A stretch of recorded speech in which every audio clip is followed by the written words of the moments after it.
Ngayon nga pala dumating yung deliver nung gagawin kong work dito sa bahay. Ayan, may 2 box. Pagka-check ko nga, kinuha ko kaagad, tsaka nilagay ko siya dito sa may sala namin kasi dito ako mamaya gagawa. At ayan nga, chinek ko isa-isa at para malaman ko kung kulang ba o tama yung binigay sa akin. Ayan, ang daming wire. Dahil nga sobrang dami ng wire, ang ginawa ko, nilagay ko siya dito sa isang portion ng sala namin para nakasalansan sila lahat and then organize para hindi ako malito sa mga klase ng wires.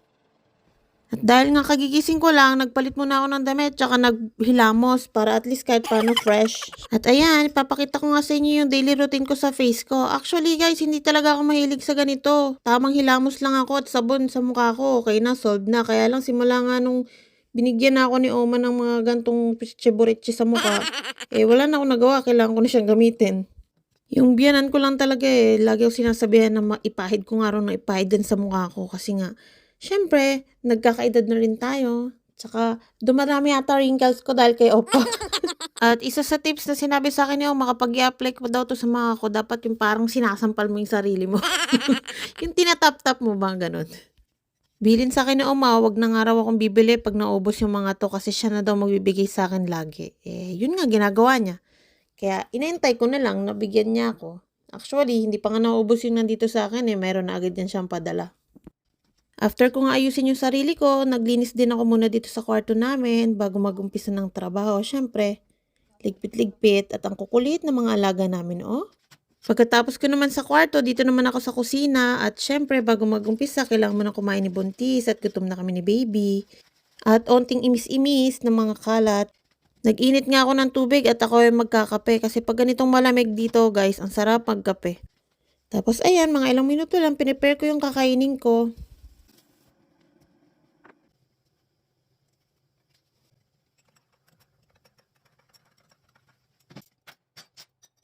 Ayan na nga, kain na tayo guys.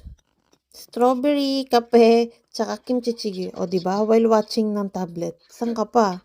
Si Bontes, mabisyo.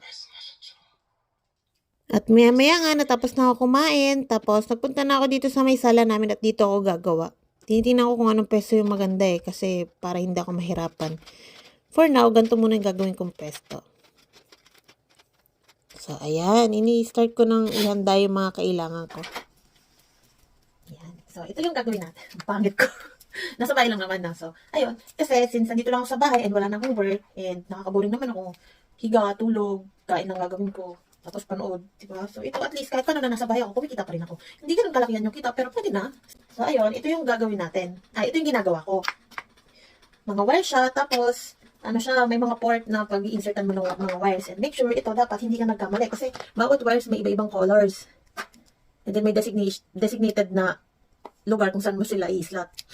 Ayan, marami yan. So, mag-start tayo dito sa part na to. Sa maliit na yan. Ito.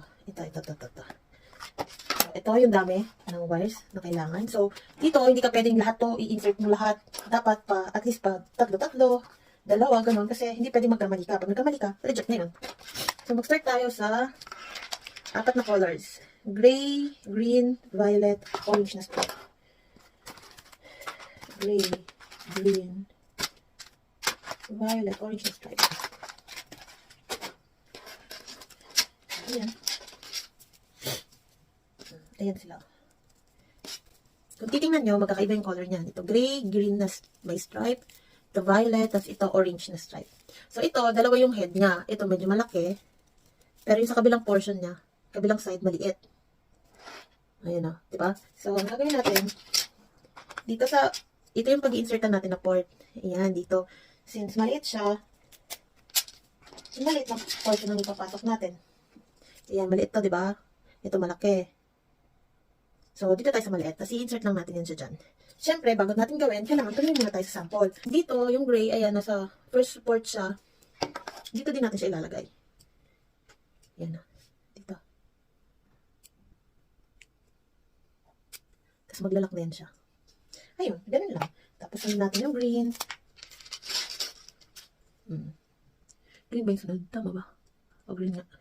Sunod yung violet.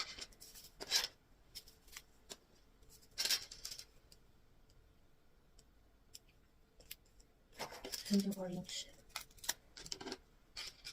Dahan-dahan ka lang dapat dito, tsaka dapat concentrate. Kasi pag nagkamali ka, reject na yun. Kasi hindi mo siya matatanggal dito. Dahil may lock siya eh. Nag-lock siya. Pag in-insert mo. So, double check natin. Gray, green, violet, orange stripe. So, tama. So, ang una kong ginawa is 100 pieces muna. So, 100 pieces na ganitong gagawin natin. Then, after that, after nito, since merong kabilang side, na i-insert natin ulit sa panbagong ganito, mamaya pakita sa inyo. So, start muna tayo dito. For example. Gray, green, violet, orange. Isa-isa. Kailangan talaga mag-concentrate kasi para hindi ka magkamali. Ayan, dahil natapos ko na nga yung kabilang side, yung kabila naman yung i-insert natin dun sa ibang port. At habang ang nagtatrabaho ko, ayan, ang aking alaga, nangungulit. Kinuha pa yung item ko.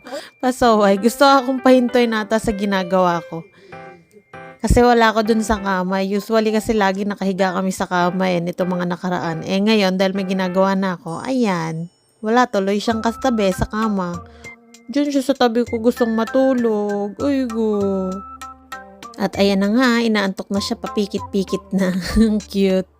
So, ayun na nga, balik na nga tayo doon sa ginagawa ko. Ganito lang gawin siya, kaya lang sa umpisa mahirap. Pero kapag nasanay ka na, mabilis na lang kasi alam mo na kung saan na ilalagay yung bawat color ng wires eh.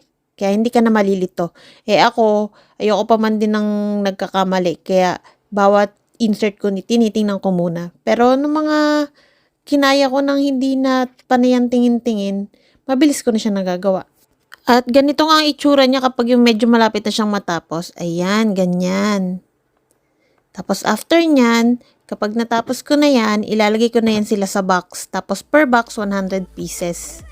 And I make sure na bago ko ilagay sa box, check ko din muna isa-isa para sigurado tayo. So, ayan guys, napakita ko sa inyo kung ano yung gagawin ko ng work dito sa bahay. Kaya sa mga susunod na araw, busy na naman si Buntis dahil dito.